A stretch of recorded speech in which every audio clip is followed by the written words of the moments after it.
Kayo na inspire sa pahayag po ng Pangulo na meron ng ilulunsad na rocket next year?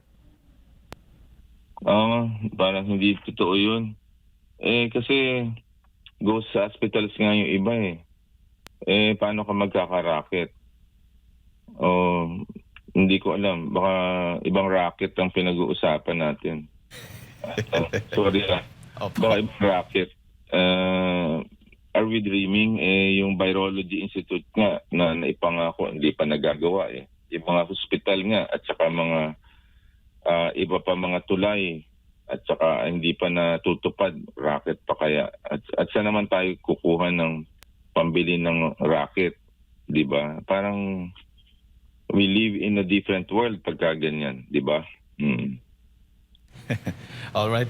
Doc, maraming salamat po sa inyo po oras at sa pagbibigay po ninyo ng impormasyon. Sa kontrasona po ni Senator Pia Cayetano, na-mention po niya na meron pa palang at least 1,100 mahigit na mga ospital ang wala pang zero balance billing. Matagal na pong ipinagmamalaki ng administrasyon na ito kahit noong nakalipas din na State of the Nation address yung nakalipas na taon, nabanggit niya ito. Tingin nyo parang kagaya din ito doon sa 20 pesos na bigas na hinahay pero hindi naman available sa pangkalahatan po, Dok? Tama po. Napanood ko po yung 2 days ago, 3 days ago, yung Senate Health Committee.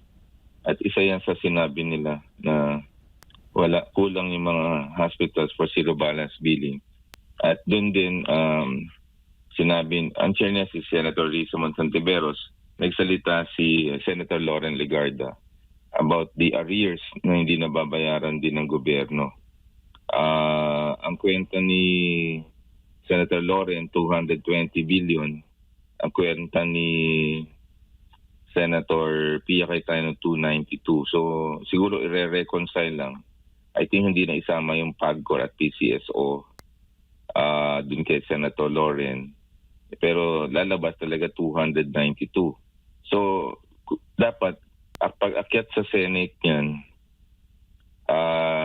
yung galing sa Congress at ma-approve ang 370.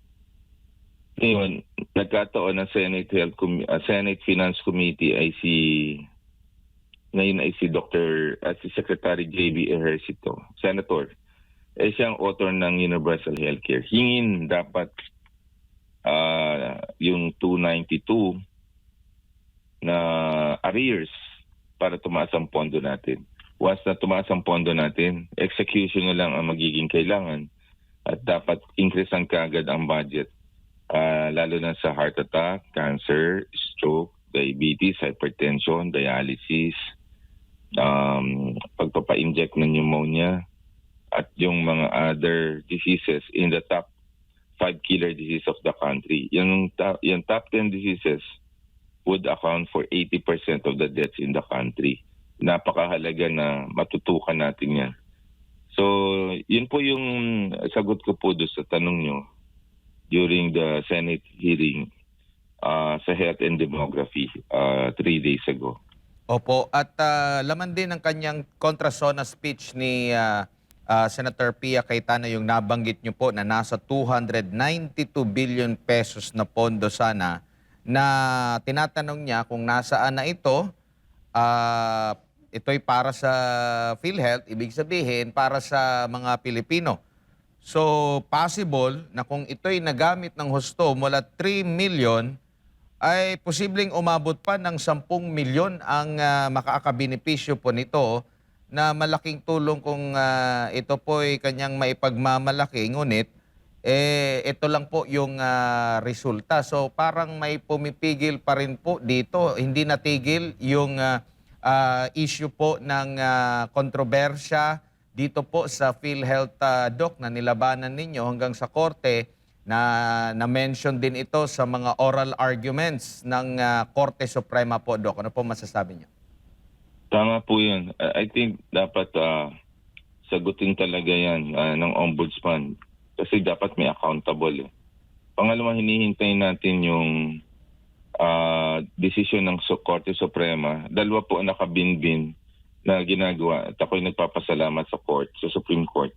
Kasi yung oral argument sa unprogrammed appropriation, baka mauna. At yung sa amin, yung sa budget ng 2025 na zero, na hinain ni Attorney Vic Rodriguez, Congressman Ungab, ako, si Justice Carpio, Tony Carpio. Marami kami. Hindi pa nadidesisyonan yun eh. Dapat madesisyonan na yun para malaman na kung unconstitutional at isoli nila yung budget na nawala. Again, ako nagdasal sana lumabas sa Agosto, this August, kasi baka mag-budget hearings, gawin na naman nila yung mga mali na napakataas ng unprogrammed appropriation. Kung talagang kailangan ng programa, ba't mo ilalagay sa unprogrammed? Dapat ang pera nando sa program kung talaga importante. Bakit? Nauuna pa maubos yung unprogrammed appropriation instead of the program eh. So dapat mali yan. Yan ang hinain naman ni Congressman Erice at Laila de Lima. At yan ngayon ang tinatalakay. At siguro kami na yung susunod para sa ganun, ma-increasean talaga ang budget natin. Matanggal yung unprogram at matanggal yung kalusugan. Alam mo, in the Philippines talaga, overwork talaga ang Supreme Court eh. Kaya dapat manalangin tayo na with their strength and power, ay makapag-decision sila for the country. Kaya lang, the Supreme Court is also busy with other political decision-making. Kaya laging hindi sila nakakapag-en-bank to decide eh. So yun ang latest na masasabi natin out of the speech ni Senator Pia Cayetano. Opo.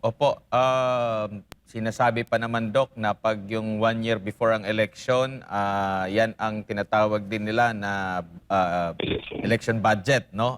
Yung kanilang hihimayin po para sa next year po. Pero Doc, huli na lang po wala sa akin na pag-uusapan itong mga issue, lalo na sa pangkalusugan. Hindi po ba kayo na-inspire sa pahayag po ng Pangulo na meron ng ilulunsad na rocket next year? Parang hindi totoo yun. Kasi ghost hospitals nga yung iba eh. Paano ka magkaka-rocket? Hindi ko alam. Baka ibang rocket ang pinag-uusapan natin. Sorry lang. Baka ibang rocket. Are we dreaming?